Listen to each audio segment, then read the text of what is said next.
Alright, in this video I'm going to show you how to cut the 45s for your cornhole boards. This should be a really short video, to be honest with you. This is our ripped down 2x4. It's now 2.5 inches wide by 1.5 inches thick. It's stayed the same thickness, we just ripped down the width. What I like to do is turn my saw to a 45-degree angle. And the 245s obviously make a 90, which is going to be the corner that we like. The 45 just really makes stuff look neat, if you will. And what I like to do is I like to cut my board. This board has already been cut to the length that I need it.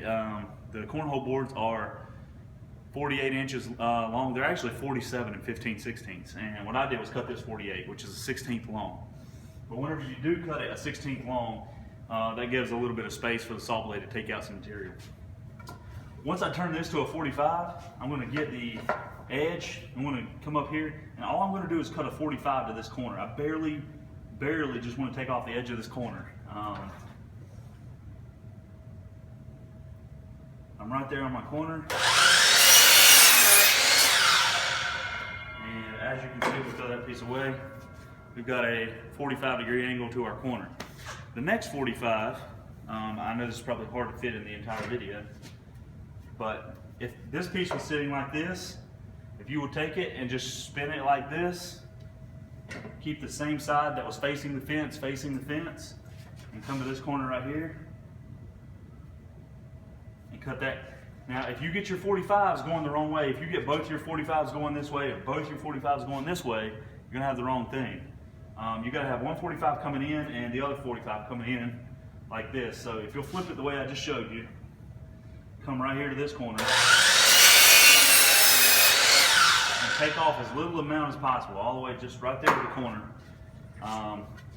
If I measure, then I want to check from the long corner down here to the long corner, and I get 48, 47, 15/16, which is exactly what I was wanting.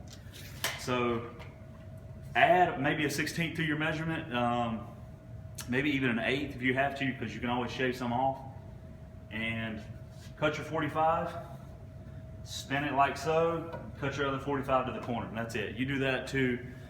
What I like to do, I don't like to do all of my pieces at one time.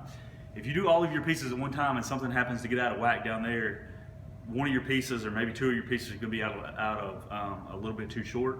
So what I like to do is cut one piece, glue it down and nail it, then measure for my next piece, glue it down and nail it, and just do them one at a time, because if you get in a rush and you cut all of these at one time, you're going to end up with a piece or two that's a little bit too short. We'll be back with you for the third video where we're going to show you how to mark out the front.